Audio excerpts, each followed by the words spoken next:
तो श्लोक नंबर 5 कहता है तस्माद् गुरुम प्रपद्येत जिज्ञासु श्रेय उत्तमम शाब्दे परे च निष्णातम ब्रह्मणि उपशमाश्रयम।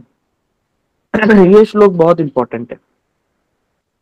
ये जो गुरु तत्व हम आप सबको सुना रहे हैं, समझा रहे हैं, ये जो समझाने के पीछे का तात्पर्य ये है कि जगत के अंदर जो गुरु जी है, इस तत्व को लेकर के बड़ा कंफ्यूजन रहता है। ठीक है, और बड़े से बड़े लोग धोखा खा जाते हैं। देखिए, तो यहाँ पर हम लोग जो गुरु तत्व को समझ रहे हैं, इसको समझने का पीछे तात्पर्य यह है कि हमारा किसी भी प्रकार का कंफ्यूजन ना रह जाए या फिर आगे चल करके कल को कोई भी व्यक्ति आकर के बोलता है कि आपके गुरुजी तो ऐसे हैं या फिर वैसे हैं या फिर हमारे ऐसे हैं वैसे हैं, तो उस समय पर ये जो शास्त्र हैं, शास्त्र क्या वचन बोलते हैं, हम शास्त्र की दृष्टि से उसका आकलन कर सकते हैं कि हम सही जगह पर हैं या गलत जगह पर हैं। तो वो गुरु तत्व में भी लागू होगा और जितने भी प्रकार के तत्व, चाहे वैष्णव हो, भगवत हो, शक्ति तत्व हो, अचिंत भेदाभेद, जितने भी तत्व हैं, उन सभी के जब हम श्लोकों को सीखेंगे, समझेंगे, तो हम आसानी से रेक्टिफाई कर पाएंगे क्या सही है क्या गलत है, वो भी किसकी नजरों से, शास्त्रों की नजरों से। तो आज जो हम श्लोक जो सीख रहे हैं वो भागवतम से है। भागवतम के 11वें स्कंद के 3रे अध्याय का 21वां श्लोक है, जो कि कहता है तस्माद् गुरुम प्रपद्येत, माने ऐसे गुरु जी को भगवान के विषय में, है ना। यहाँ पर गुरु का मतलब ही यही है जो भगवान के पास हमें लेकर के जाए, है ना, जो उस पर तत्व के विषय में हमको जाना दे, वही तो फिर गुरु है। तो भगवान के विषय में जानने के लिए ऐसे गुरु जी के पास में जाना चाहिए। जिज्ञासु साधकों को ऐसे गुरु जी के पास में जाना चाहिए। किसके लिए? श्रेय उत्तमम, उत्तम श्रेय। उत्तम श्रेय क्या है? आत्म कल्याण। अपनी जो आत्मा है उसका कल्याण ही उत्तम श्रेय है। जगत के अंदर भी कई प्रकार के जो हमें लाभ होते हैं, बट वो श्रेय उत्तम नहीं है। सर्वोत्तम श्रेय क्या है? जो आत्मा जो अनेकों प्रकार के कष्टों को सहन कर रही है, वो सही ठिकाने पर पहुंच जाए, वास्तव में जहां से वो बिलोंग करती है वहां चली जाए, तो वो हो गया उत्तम श्रेय। तो उत्तम श्रेय को जानने के लिए जो जिज्ञासु साधक है, उन्हें ऐसे गुरु के पास जाना चाहिए। तस्माद् गुरुम प्रपद्येत, प्रपद्य माने शरणागत होना। ऐसे गुरु के पास जाना चाहिए जो कि शाब्दे परे च निष्णातम, जो कि समस्त शास्त्रों में निपुण हो, ब्रह्मणि, जिनको भगवान का अनुभव हो, और ब्रह्मणि उपशमाश्रयम, और जो जगत के, जो जड़ जगत के जितने प्रकार के दुख है, ये वो इन सब के परे हो, उसको उनसे कोई फर्क नहीं पड़ता हो, माने माया के अधीन ना हो, माया में फंसा ना हो, या फिर ऐसा भी कह सकते हैं जिसको जगत से वैराग्य हो। ठीक है। तो यहाँ पर 3 लक्षण गुरु जी के बताए हैं।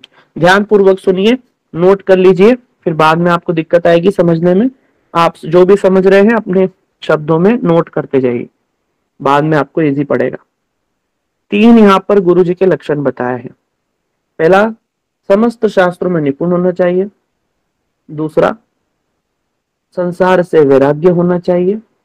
तीसरा, जिनको भगवान की अनुभूति होना चाहिए। ये 3 प्रकार के लक्षण है। तो यहाँ पर एक विशेष बात इसको समझिए कि ये जो 3 हमने लक्षण बताए हैं, इनमें से 2 जो हैं वो मुख्य लक्षण है, माने तटस्थ लक्षण कह सकते हैं, और एक जो है वो स्वरूप लक्षण। एक होता है तटस्थ लक्षण। तटस्थ माने कि बाहर से देखने से हम आइडिया लगा सकते हैं, उन लक्षणों को कहा जाता है तटस्थ। हो भी सकता है, नहीं भी हो सकता है, उसको कहते हैं तटस्थ। और जो स्वरूप लक्षण है, मतलब होगा ही होगा। इन दोनों शब्दों को नोट कर लीजिए। तो इस श्लोक से हमें कैसे समझना है? तो इस श्लोक में 2 लक्षण बाहरी बताए। पहला, उसको समस्त शास्त्र का ज्ञान होना चाहिए, और दूसरा, संसार से वैराग्य होना चाहिए। तो ये किसी को अगर पूरा शास्त्र का ज्ञान है, तो इससे ये सिद्ध नहीं हो जाता कि वो कोई सदगुरु हो गया। भाई, समस्त शास्त्रों का ज्ञान तो रावण को भी था, तो क्या रावण सदगुरु हो गया? नहीं। दूसरा बताया लक्षण क्या? कि उसको संसार से वैराग्य होना चाहिए। अरे बहुत से लोग दुनिया के अंदर ऐसे जो संसार से वैराग्य करते और भी बहुत बड़ा भोग चाहते हैं, जैसे हिरण्यकशिपु है। जो कि 60,000 साल तक तपस्या कर रहे, खा नहीं रहे, पी नहीं रहे, एक पैर पे खड़े होकर के भगवान की तपस्या कर रहे, संसार को पूर्णतः त्याग दिया। लेकिन क्यों त्यागा? वर प्राप्त करने के लिए। ना अंदर मरू, ना बाहर, ना इधर, ना उधर, ना जानवर, ना पक्षी, ना हिरण, ना खरगोश ऐसा वाला वरदान लेने के लिए। और 60,000 साल तक।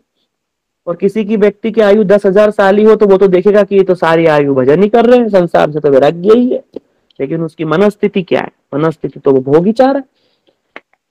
तो यहां पर बताया कि स्वरूप लक्षण जो गुरु जी का है वो क्या है? स्वरूप लक्षण है कि गुरु जी भगवत अनुभूति संपन्न होने चाहिए। भले ही उनको समस्त शास्त्र का ज्ञान ना हो, भले ही ऐसा ना दिखे कि वो संसार से पूर्णतया बैरागी है, कि भगवत अनुभूति संपन्न होना चाहिए। ये स्वरूप लक्षण है। ठीक है। तो गुरु जी का अगर संसार से वैराग्य है, बहुत अच्छा।